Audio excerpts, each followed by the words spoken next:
علامہ اقبال، میں عرض کر چکا ہوں کہ ان کی ابتدائی تعلیم میں اور خاندانی پس منظر کے اندر مذہبی اثرات بڑے گہرے تھے۔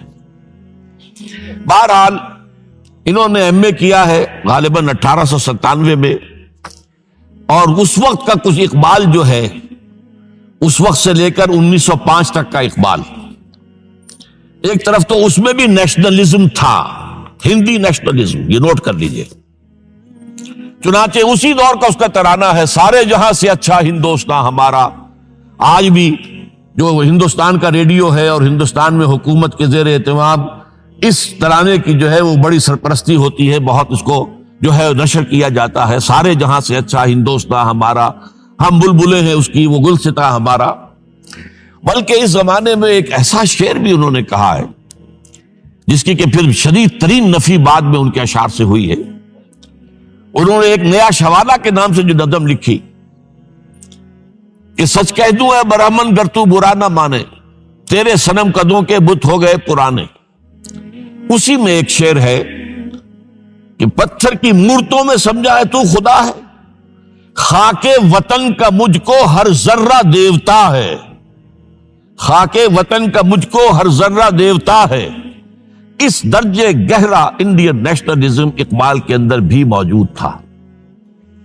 لیکن جب اقبال انگلستان گئے ہیں، یہ 28 برس کی عمر میں انگلستان گئے ہیں سن 1905 میں، اور 3 سال وہاں رہے انگلستان اور جرمنی، اور بیرسٹری بھی کی، اور چونکہ فلسفی تھے پی ایچ ڈی بھی کر کے آئے۔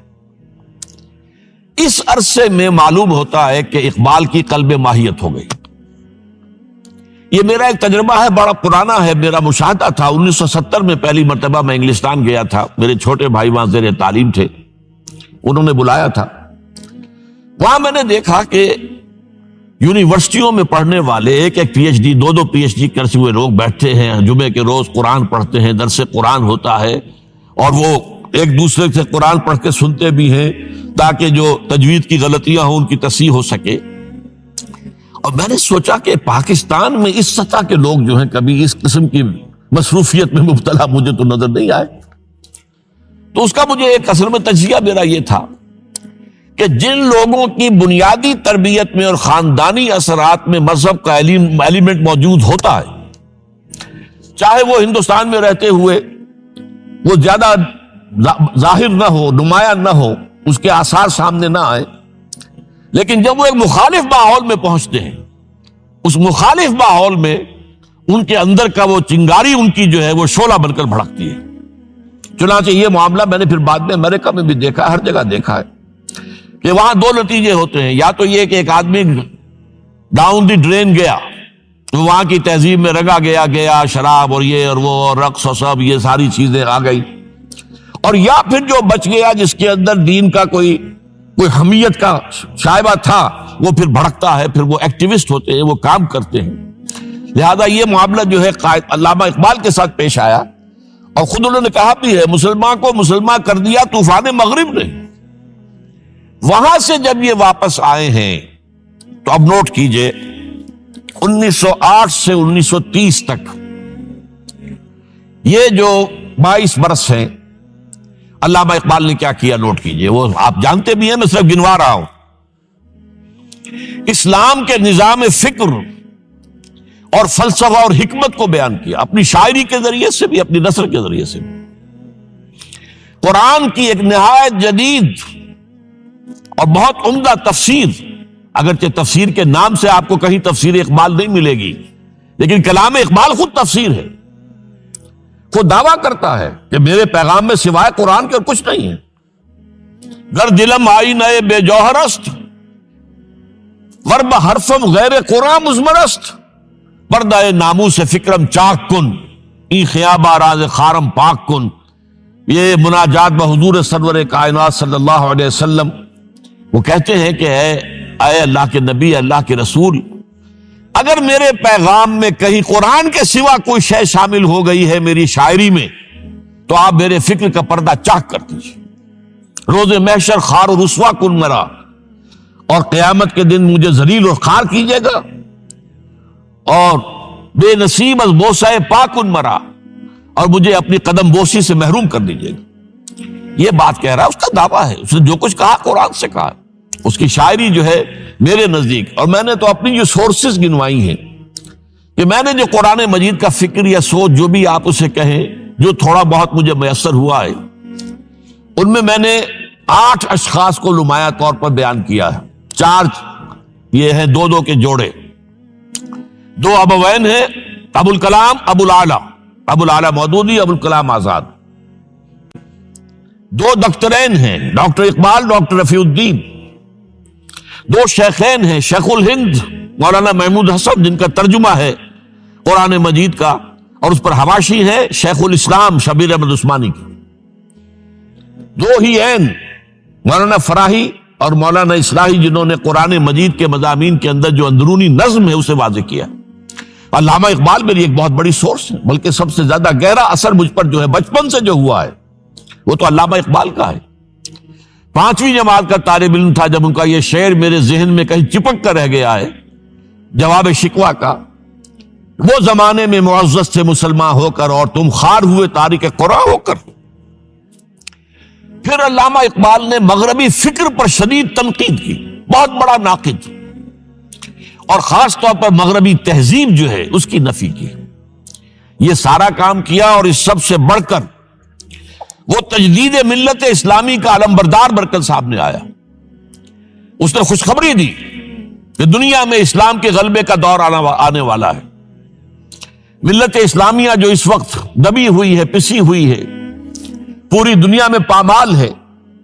آپ کو معلوم ہے کہ پہلی جنگ عظیم کے بعد کیا صورت ہو گئی تھی؟ سلطنت عثمانیہ کے جب دھجیاں بکھیر دی گئی، اور کولونیل امپیریلزم جو ہے پورے عالم اسلام پر حکمران تھا، پورا عالم اسلام جو ہے محکوم.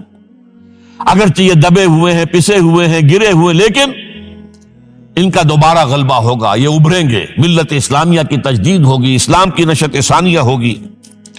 اسلام کے روشن مستقبل کے مبشر بن کر علامہ اقبال سامنے آئے.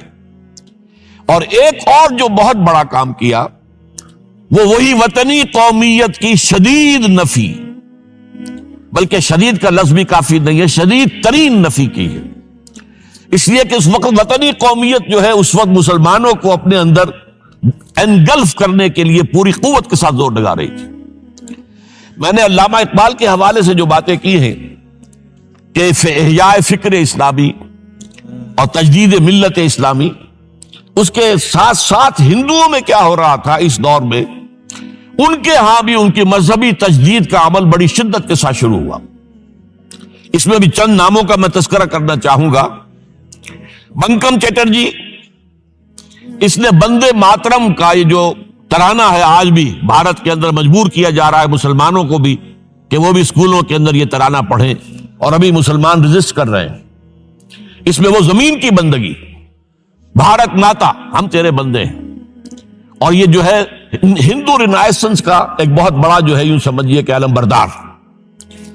پھر دوسری شخصیت سامنے آئی، راجا رام موہن. یہ شخص بہت بڑا فاضل، بڑا عالم، 10 کے قریب زبانیں جو ہے ان کا ماہر، جس میں یورپینز بھی اور ایسٹرن بھی. پھر یہ کہ یہ مسلمانوں کا ہمدرد بن کر آیا. انگریز نے جب یہاں پر ان کے پادریوں نے تسلیس کی تلقین شروع کی ہے تو آئینہ توحید کے نام سے اس نے کتابچہ لکھا اس کی نفی کے لیے. اس حوالے سے یہ کچھ ایسی شخصیت بننے کی کوشش کر رہا تھا کہ مسلمان بھی اس کو قبول کریں. اور اس کے بعد پھر اس نے برہمو سماج کے نام سے ایک ادارہ قائم کیا.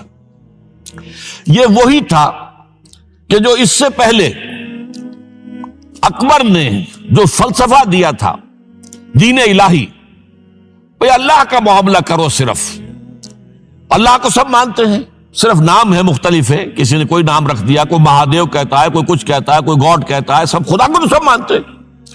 یہ جو رسالت کا معاملہ ہے اور شریعت کا معاملہ ہے، یہ فساد کی جڑ ہے. رسالت کی بنیاد پر شریعتیں مختلف، عبادتیں مختلف، ذرا اس کو پیچھے ڈالو. تو دین اکبری یا دین الہی اس کا نام تھا. اس کے اندر بھی در حقیقت کوشش یہ تھی کہ تمام مذاہب کو ایک ہاون دستے میں ڈال کے اور اس کو کوٹ کے اور چھان پیس کے ایک صفوف بنا کر ایک کامن مذہب ہندوستان کا وجود میں لایا جائے. بہرحال اس وقت اللہ تعالیٰ نے کھڑا کیا ہے حضرت مجدد الفسانی رحمۃ اللہ علیہ کو کہ جنہوں نے اس فتنے کی سرکوبی کی. اس نے بھی مجلس ازدی کے نام سے ایسا ہی ادارہ شروع کیا، اور یہ گویا کہ ٹھنڈی چھری کے مانند، اس لیے کہ اسلام کا دار و مدار تو رسالت پر ہے.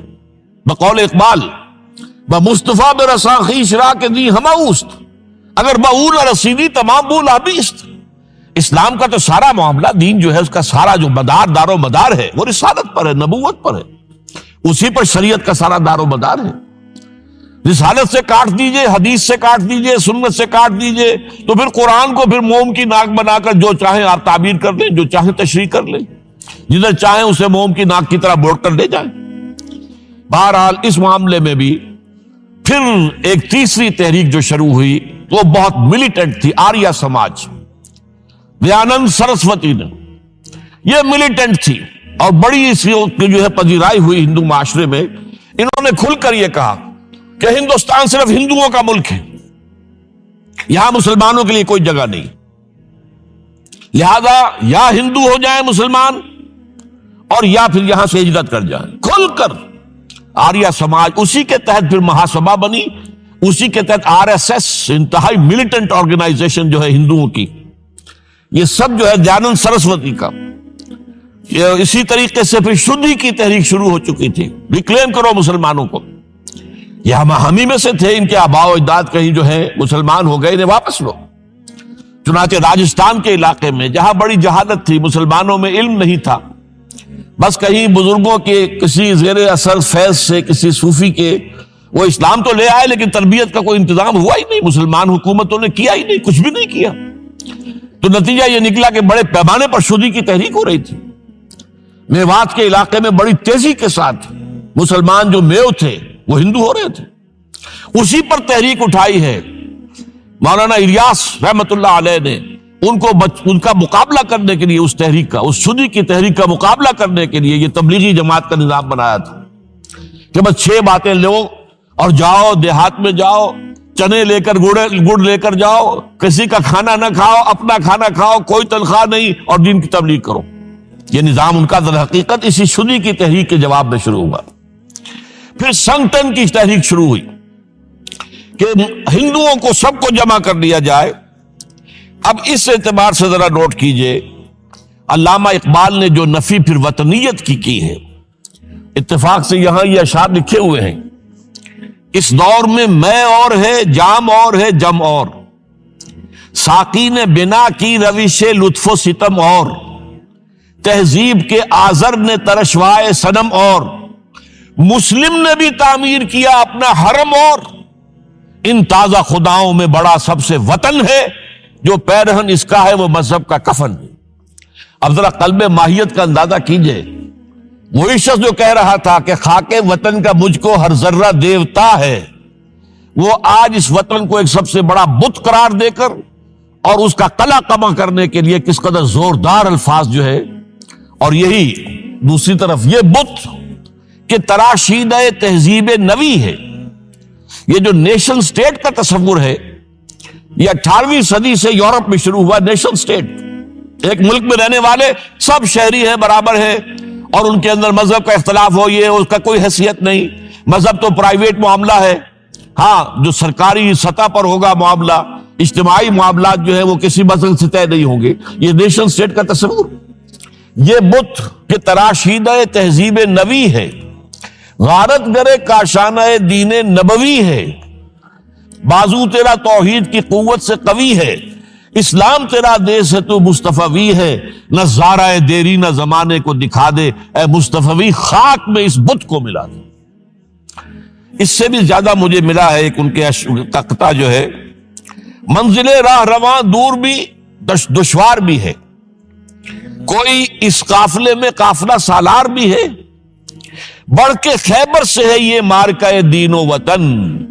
خیبر، غزوہ خیبر سے کہیں بڑھ کر یہ دین و وطن کا مارکہ، کہ ہمارے نزدیک ہماری قومیت کی بنیاد ہمارا دین.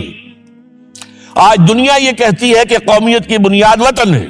یہ جو مارکہ دین و وطن ہے، بڑھ کے خیبر سے ہے یہ مارکہ دین و وطن. اس زمانے میں کوئی حیدر کرار بھی ہے، تو واقعہ یہ ہے کہ علامہ اقبال نے اس سلسلے میں وہ رول بھی پلے کیا کہ جو حضرت مجدد الفسانی رحمت اللہ علیہ نے دین اکبری کا قلع قبا کرنے میں ادا کیا تھا، اور اس میں کوئی شک نہیں ہے۔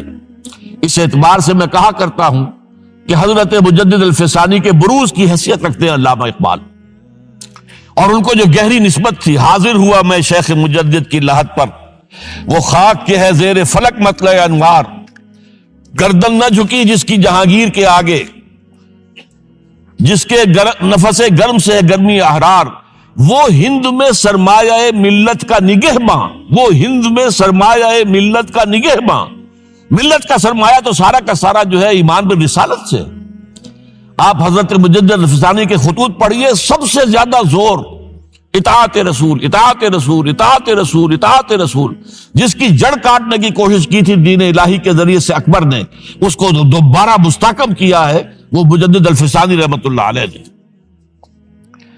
اب آئیے 1930 کا ماہ دسمبر، اس میں ایک بات ہم دیکھ چکے، محمد علی جناح ہندوستان کی سیاست سے مایوس ہو کر ملک چھوڑ کر انگلستان میں جا کر آباد ہو چکے، اور اس ضمن میں ایک واقعہ میں آپ کو سنا دوں۔ ایس ایم اکرام صاحب کا نام بہت سے حضرات کے علم میں ہوگا، ان کی 3 کتابیں جو ہے بڑی مارکت الآراء ہیں، آب کوثر، موج کوثر، روض کوثر۔ ادارہ ثقافت اسلامیہ کے ڈائریکٹر رہے بہت عرصے تک، بہت پڑھے لکھے آدمی تھے۔ وہ آکسفورڈ میں پڑھتے تھے اس زمانے میں۔ وہ لندن گئے، انہوں نے محمد علی جناح صاحب سے ملاقات کی اور کہا کہ آپ کیوں چھوڑ کر آ گئے ہندوستان؟ ہندوستان کے مسلمانوں کو آپ کی رہنمائی کی ضرورت ہے۔ تو جواب جو تھا محمد علی جناح کا وہ نوٹ کرنے کے قابل ہے۔ ہندوز آر انکوریجیبل، یہ ہے جو نتیجہ نکالا تھا محمد علی جناح نے۔ یوں سمجھیے کہ 24 برس کی محنت شاقہ کہ کوئی اتحاد کا فارمولہ طے ہو جائے، کوئی بنیاد ہو جائے، کوئی ہمارے مابین متفق علیہ اسکیم طے بن جائے، لیکن جس درجے مایوس ہوا ہے شخص، ہندوز آر انکوریجیبل، یہ ناقابل اصلاح ہے۔ اور مسلمانوں کا حال یہ ہے کہ ان کا ایک لیڈر جو بات مجھ سے کرتا ہے صبح کو، وہ شام کو ڈپٹی کمشنر کو بتا دیتا ہے۔ تو اب میں ایسی قوم کی رہنمائی کیسے کروں؟ تو یہ میں نے آپ کو یہ واقعہ بھی سنا دیا کہ وہ مایوسی کا عالم کیا تھا۔ لیکن اب جو ہے 1930 میں، جبکہ مسلم انڈیا کا ایک سورج تو غروب ہو گیا تھا، مغرب میں جا کر بیٹھ گیا، مغرب میں سورج غروب ہوتا ہے، ایم اے جناح تو وہاں بیٹھ گئے۔ ایک سورج اب طلوع ہوا ہے مسلم لیگ کے پلیٹ فارم پر، یہ ہے علامہ اقبال۔ 1930 کا جو ان کا خطبہ ہے الہ آباد کا، وہ بہت اہم، بہت اہم، بہت اہم۔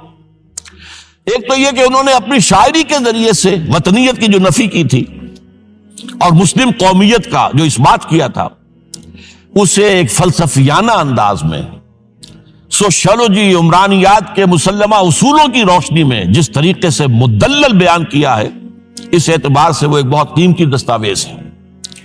لیکن اس کے ساتھ ہی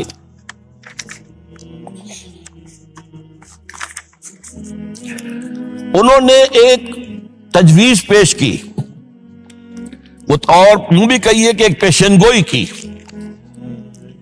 وہ پیشن گوئی یہ تھی کہ ہندوستان کے شمال مغرب میں ایک مسلمان ریاست قائم ہوگی، اور پھر یہ بھی کہا میں مطالبہ کرتا ہوں کہ وہ قائم ہو۔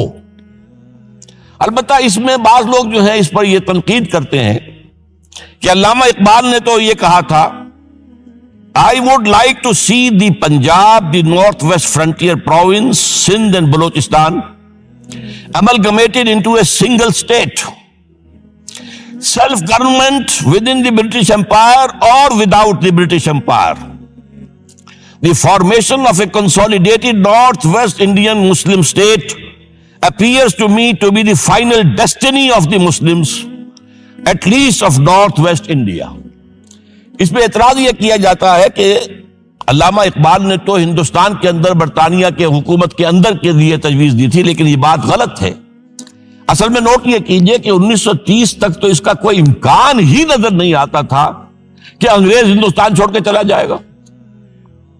تو اس وقت کے لیے ان کی تجویز یہ تھی کہ ہندوستان میں ایک صوبہ بنا دیا جائے، یہ آج کا پاکستان، یا یوں سمجھیے کہ جو کچھ عرصے پہلے 1 یونٹ بنا تھا، برٹش انڈیا میں بھی یہ 1 یونٹ کی حیثیت سے ایک سٹیٹ بن جائے، تاکہ اس علاقے میں مسلمانوں کے اندر جو کچھ قومیتی کچھ تھوڑا تھوڑا فرق ہے، کلچر کا فرق ہے، کچھ ان طرح کی چیزیں، زبانوں کا فرق ہے، تو یہ جو ہے مل جل کر ان کے اندر ایک قوم کا تصور جو ہے باقاعدہ پیدا ہو جائے۔ اسی لیے وہ کہتے ہیں I demand the formation of a consolidated Muslim state in the best interest of India and Islam۔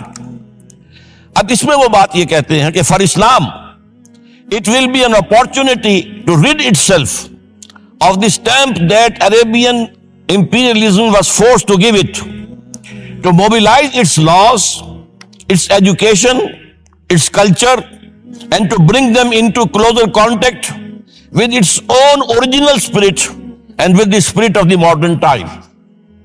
وہ کہتے ہیں کہ اگر ایسا ہو گیا، ایک تو یہ کہ ڈیسٹنی ہے، ہوگا، رہے گا، شمال مغربی ہند کے اندر ایک مسلمان ریاست قائم ہو کر رہے گی۔ اب یہ پروفیسی بھی تھی، پیشن گوئی، اور یہ بھی کہ میں مطالبہ کرتا ہوں، ایک تجویز بھی تھی، لیکن اس کا جو اصل عنصر ہے، جو میرے نزدیک جو انقلابی حصہ ہے، جہاں تک ہندوستان کی جو تقسیم کا معاملہ ہے، یہ اور بھی بہت سے لوگوں کی طرف سے یہ باتیں آتی رہی تھی۔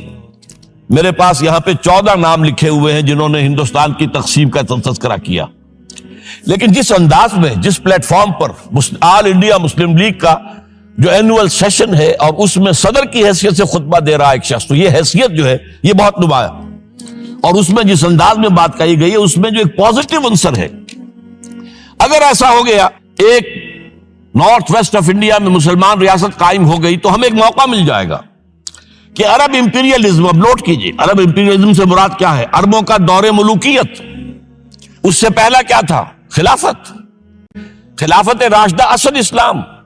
دور بنو امیہ تو اصل اسلام نہیں تھا، حکومتی سطح پر تو بالکل اسلام نہیں تھا۔ وہی دور ہے جس میں کہ سانحہ کربلا ہوا ہے، واقعہ ہرہ ہوا ہے، ظلم کی انتہا ہوئی ہے، سینکڑوں تابعین کو حجاج ابن یوسف نے شہید کیا ہے۔ اس کو حدیث کے اندر بھی کہا گیا ہے ملکن اعظم، کاٹ کھانے والی ملوکیت۔ اس کے بعد جو ہے دور آیا ہے بنو عباس کا، وہ محل بنے ہیں شاندار، جو ہے جو بھی بادشاہوں کے ہاں ہوتا تھا وہ سارا کا سارا معاملہ آیا ہے۔ تو اب دنیا اسلام کو ان کے آئینے میں دیکھتی ہے، وہ سمجھتی ہے یہ اسلام ہے، لہذا اس میں تو کوئی شے ایسی نہیں ہے جو اٹریکٹ کر سکے، جو کسی قوم کو اسلام کی طرف جو ہے وہ کھینچ سکے۔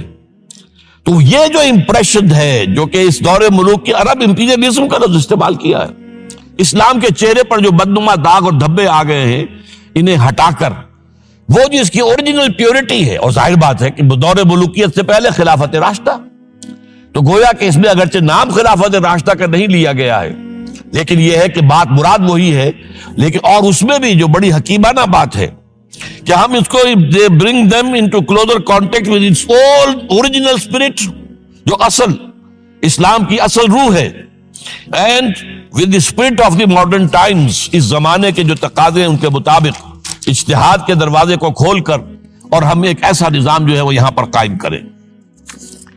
یہ ہے وہ چیز کہ جس نے تحریک مسلم لیگ کے اندر ایک مثبت جذبہ، یہ نوٹ کر لیجئے میرے الفاظ، 1906 سے لے کر 1930 تک تحریک مسلم لیگ صرف ایک منفی موٹیو پر چل رہی تھی، منفی، نیگیٹو، خوف، ہندو کا خوف، ہندو دبا لے گا، ہندو ایکسپلائٹ کرے گا، ہندو معاشی طور پر بھی، تہذیبی طور پر بھی، ثقافتی طور پر بھی، مذہبی طور پر بھی شدی کی تحریک چل رہی ہے، ہمیں راستہ دکھایا جا رہا ہے، ہندوستان چھوڑ دو اور بھاگ جاؤ، چلے جاؤ۔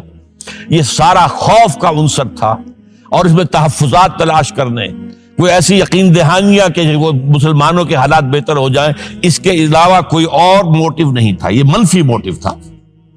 اور اس کی وجہ ساتھ ہی یہ ہے کہ مسلم لیگ اس وقت تک کوئی عوامی جماعت تھی ہی نہیں، بلکہ کچھ خواص، جو اونچے لوگ، نوابوں اور نواب زادوں اور ان ایسے لوگوں کی جو ہے یہ ایک جماعت تھی۔ لیکن 37 میں جو یہ انجیکشن لگا ہے یہ پازیٹیو ہے۔ اس کی مثال میں دیا کرتا ہوں کہ کوئی مریض پڑا ہوا اپنے بیڈ پر اور گلوکوز کی بوتل لگی ہوئی ہے اور ایک ٹیوب چل رہی ہے، تو اس کے اندر ہی کوئی اب انجیکشن لگانا ہے تو اس ٹیوب میں لگا دیتے ہیں، ایسا نہ ہو کہ کوئی اور پرک دینی پڑے مریض کو اور اسے تکلیف ہو۔ تو گویا کہ مسلم لیگ کا جو بھی وہ ایک نظام تھا اس میں ایک انجیکشن لگایا ہے علامہ اقبال نے 1930 کے خطبے میں۔ اگلی بات، اس کے بعد یہی انجیکشن علامہ اقبال نے لندن میں مسٹر محمد علی جناح کے ذہن و فکر میں لگایا ہے۔ اس کا واقعہ کیا ہے؟ 3 گول میز کانفرنسیں ہوئی تھی، پہلی اور دوسری میں محمد علی جناح بھی شریک تھے، تیسری 1932 میں ہوئی، اب وہ شریک نہیں ہوئے، اس لیے کہ وہ سیاست چھوڑ چکے تھے، وہ تو سیاست کو خیر بات کہہ کر اب پریکٹس کر رہے تھے۔ لیکن علامہ اقبال اس میں گئے تھے، وہاں موقع ملا، قریبی ملاقاتیں ہوئیں، گفتگویں ہوئیں، اور ان ملاقاتوں کے نتیجے میں یہی انجیکشن علامہ اقبال نے محمد علی جناح کے ذہن اور فکر کے اندر لگایا ہے کہ بات کرو اسلام کے احیاء کی، وہ چیز کہ جو مسلمانوں کے جذبات کے اندر گرمی پیدا کرے، حرارت پیدا کرے۔ اس حوالے سے یہ جو انجیکشن لگایا گیا ہے، اسی سے پھر یہ کہ ان کے مزاج کے اندر ایک تبدیلی آئی۔ کچھ اور لوگوں نے بھی انہیں کہا ہوا تھا، لیکن یہ کہ خاص طور پر یہ بات اقبال کی تھی، جس کی اپنی ایک حیثیت تھی۔ بہرحال 1934 میں ایم اے جناح واپس آ گئے، پھر انہیں مسلم لیگ کا تا حیات صدر بنا دیا گیا، پھر انہوں نے مسلم لیگ کو سنبھالا ذرا، لیکن 1936 کے الیکشن جو آئے یہاں پر، اس میں کانگریس پوری اوور ویلمنگ میجورٹی سے جیت گئی۔ ابھی محمد علی جناح کو موقع ملا ہی نہیں تھا کہ ابھی مسلم لیگ کو سنبھال سکتے، اور ان جو وزارتیں بنی تھی اس دور میں کانگریس کی، انہوں نے جو سلوک مسلمانوں کے ساتھ کیا، جو مظالم ڈھائے، جو انہیں دبایا اور ان کے حقوق کو پامال کیا، اس سے وہ نیگیٹو جو ایک موٹیو تھا وہ بھی اور قوی ہو گیا۔ اور اس کے بعد پھر محمد علی جناح نے 1937 سے لے کر 1947 تک، ایک لفظ میں استعمال کر رہا ہوں کہ آپ گھبرا نہ جائیں، 1937 سے 1947 تک اسلام کی قوالی گائی، پورے 10 برس اسلام اسلام اسلام اسلام، ہمیں اسلام چاہیے، اسلامی تہذیب ہم چاہتے ہیں، اسلامی قانون ہم چاہتے ہیں، ہمارے قوانین اور ہیں، ہمارا مذہب نہیں ہے، وہ دین ہے، وہ زندگی کے تمام معاملات پر۔ یہ جو ہے میں قوالی اس لیے کہہ رہا ہوں کہ قوالی میں تکرار ہوتی ہے، جس تکرار کے ساتھ یہ اب اس موقع پر آ کر محمد علی جناح قائد اعظم بن گئے۔ مسلمانوں کے دلوں کی بات، اقبال نے جو ولولہ پیدا کر دیا تھا، ایک ولولہ تازہ دیا میں نے دلوں کو، لاہور سے تا خاک بخارا اور سمرقند، وہ جو ولولہ تھا، جو غلغلہ تھا، اب محمد علی جناح کی زبان سے جب وہ بات آئی ہے تو یہ مسلمانوں کے دل کی آواز تھی، ان کی روح کی پکار تھی۔ لہذا اب مسلم لیگ ایک عوامی جماعت بنی اور محمد علی جناح اب قائد اعظم قرار پائے۔